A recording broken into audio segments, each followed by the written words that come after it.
틀린 문제 풀기 세 번째 시간에서는 자주 틀리고 있는 문제, 다시 말해 현재 반복되고 크게 드러나는 죄악에 대해 자세히 궁구하는 방법을 말씀드렸습니다. 버리기 원하는 죄악에 대해 어떤 상황과 대상에게 자주 행하고 있는지를 깨닫는다면 기도도 더 세밀하게 하므로 간절한 기도를 할 수 있지요. 악이 드러나는 상황과 또 내가 악을 바라는 사람과의 관계를 생각하면 미리 대비하고 그 상황들을 기도함으로 더 빨리 변화될 수 있다 말씀드렸습니다. 자기 죄악에 대해 대충 넘어가고 선과 진리, 성결에 대해 막연하게 생각하고 있으니 변화가 더디었던 것입니다. 더 자세히, 세밀하게 자기를 돌아보며 죄악에 대해 공략할 때 신속한 변화를 이룰 수 있습니다. 지난 시간에 말씀드린 대로 나의 죄악이 잘 드러나는 상황과 대상을 찾아서 점검하면서 이를 버리기 위해 매일같이 기도하며 변화되기를 간구해야 합니다. 그런데 기도할 때도 대충 하는 습관으로는 성결될 수 없습니다. 간절히 여러분들이 죄악을 버리기 위해서도 기도해야 한다는 것입니다. 이런 간절한 기도를 하면 다음 단계, 죄를 버리기 위한 구체적인 행함인 다음 단계도 쉽게 할 수 있는데요.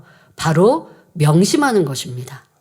잘못된 습관을 고치려면 몇 번 생각하고 다짐한다고 되지 않습니다.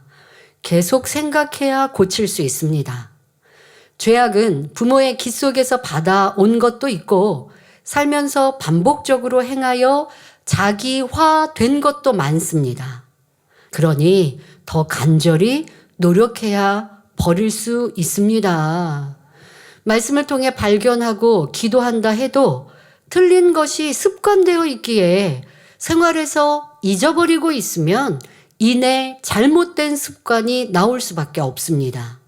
기도가 마친 후에도 버려야 할 죄악, 행해야 할 진리를 생활 속에서 생각하면 변화되기가 쉬워집니다. 예를 들어 변명이 많은 것을 깨달았습니다. 지적받으면 항상 자기 입장을 얘기하고 권면받는 것을 힘들게 느끼고 있는 자신을 발견하였죠. 그래서 기도합니다.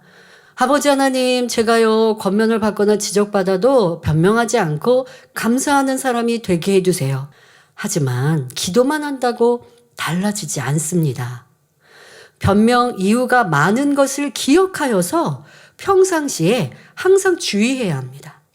대화하는 중에도 자신의 변명하는 습관을 기억하고 말을 삼가 조심하고 변명하지 않으려고 노력해야 합니다.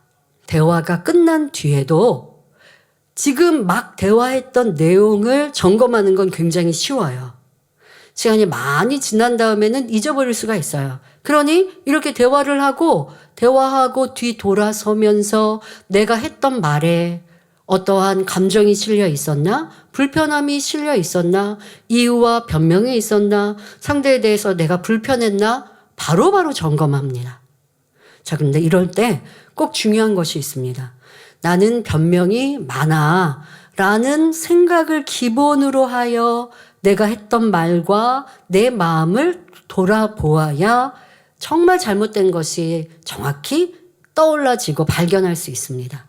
자, 어떤 때는요, 말로 이유되지는 않았지만 마음이 좋지 않았던 것도 찾아서 이 또한 지적받으니 불편해지는 감정이며 자기 입장에서 생각하고 있는 것임을 찾아야 합니다. 이제는 상대편에서 이해하려고 하고 어떤 말이든 네 알겠습니다 말하는 습관을 가지려고 또 노력할 때 변명, 이유되며 지적받고 권면받지 못하는 작은 마음을 버릴 수 있는 것입니다. 이러한 행함들이 변화되고자 힘쓰는 구체적인 노력입니다. 이런 노력 없이 기도만 한다면 변화되기 어렵습니다. 자, 다른 예를 들어보죠. 어떤 일꾼은 자신과 의견이 다른 사람을 포용하지 못합니다. 회의를 하면서 생각이 다른 사람의 의견에 틀렸다고 하고 들으려 하지 않으니 변론이 되고 분위기가 좋지 않습니다. 교회뿐 아니라 가정에서나 회사에서도 비슷한 상황이 많지요. 그럼 이 일꾼은 자기 의가 강하다는 것을 인정해야 합니다. 다행히 자신도 깨우쳐서 기도합니다. 하나님, 저의 강함을 깨트려 주세요. 섬기는 사람, 상대의 의견을 존중하며 죄악이 아닌 이상 잘 들어주고 뜻이 달라도 제 의견을 주장하지 않고 화평을 이루는 사람이 되게 해주세요. 기도했습니다. 그런데 기도가 끝나면 잊어버립니다. 그러니 다음 회의 시간이 오면 여전히 부딪히고 소리가 나죠. 또 이렇게 회의하고 나면 부딪히는 소리 나는 회의를 하고 나면 민망해서 회개도 합니다. 자기의 틀린 모습을 인정하는 것 같은데 그런데 계속 제자리입니다. 무엇이 문제일까요? 말씀을 듣고 기도할 때는 내가 잘못했구나 깨달았다가 생활 속에서 삶에서 잊어버리고 있으니 구습대로 행함으로 변화되지 않는 것입니다. 그러면 어떻게 해야 할까요? 반복적으로 틀리고 있는 상황, 바로 의견이 다르면 남의 말을 듣지 않고 자기만 주장하는 모습, 상대를 설득한다 하면서 목소리가 커지는 것 등을 버리기 위해 기도하되 기도 후 삶에서도 계속 생각하고 고치는 노력이 있어야 합니다. 내가 말하는 것이 옳고 더 좋은 것이라도 죄가 아닌 이상 상대를 지적하지 않기 위해 기도하고 고쳐야 합니다. 또 다음 회의가 정해지면 더 뜨겁게 기도하면서 이 회의 때는 제가 자기 주장하지 않게 해주세요. 이렇게 기도 구체적으로 하시라고요. 그리고 회의가 진행되는 중에도 내 속으로 큰 소리 내면 안 돼. 상대의 의견을 무시하지 말고 잘 들어주자. 나한테 계속 내가 생각하면서 회의를 진행하시라고요. 이렇게 삶에서 자주 틀린 상황들에 대해 잊지 말고 고치기 위해 생각하고 노력해야 합니다.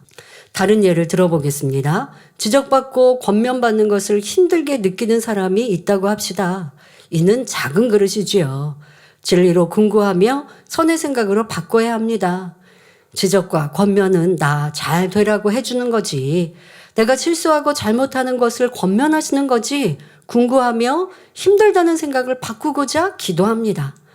권명받고 지적받아도 힘들어하지 않고 기운 빠지고 지치는 모습을 고치고 감사하는 사람이 되게 해주세요. 이렇게 기도했다면 생활에서 기억하며 평상시에도 노력해야 합니다. 지적하는 상사를 피하려 하지 말고 커피도 사고 더 배우려고 해야 하지요. 대화하고 난 후에도 자기의 마음과 생각을 점검하며 부족했던 것을 찾아야 합니다. 이렇게 변화는 하루아침에 되는 것이 아니라 항상 말과 생각을 돌아보며 잘못된 것을 찾고 기도하며 성령님의 도우심을 구하고 내일은 오늘보다 조금 더 나은 모습으로 달라지는 것입니다. 그러기 위해 깨닫고 기도하는 것만으로 그치는 것이 아니라 삶에서 기억하고 궁구하는 행함을 이루시기 바랍니다. 더더욱 습관이 된 악의 모양이나 진리를 쫓기 위해서는 생활에서 계속 생각하며 육을 다스려야 합니다. 예를 들어 육체의 결여와 같이 몸에 배어있는 잘못된 습관, 쉬지 않고 기도하되 부르짖어 기도하는 것, 웃고 상냥한 인상으로 바꾸는 것, 감사하고 미안하다 말하는 등 말의 습관을 고치려면 평상시 명심하고 노력해야 합니다. 습관을 쫓아 성결되기 위해 기도한다면 성령님께서 도와주시지만 스스로 혼을 다스려 진리의 생각을 하고 변화에 초점을 맞추지 않으면 성령의 음성 주관도 약하게 들릴 수밖에 없습니다. 그러니 이제는 여러분의 삶 속에서 진리에 집중하고 변화와 성결을 사모하며 노력하시길 바랍니다. 요한복음 14장 26절에 보혜사 곧 아버지께서 내 이름으로 보내실 성령 그가 너희에게 모든 것을 가르치시고 내가 너희에게 말한 모든 것을 생각나게 하시리라 우리 주님이 말씀하셨습니다. 이 말씀 그대로 성령님께서 도와주심으로 신속히 성결될 수 있습니다. 그러하기 위해 여러분의 혼을 다스려 변화에 집중하시기 바랍니다. 생각은 내 생각인데 사단이 주관할 때가 많고 보고 듣는 것에 영향을 받아 판단, 정죄, 부정적인 생각으로 빠질 때가 많기 때문입니다.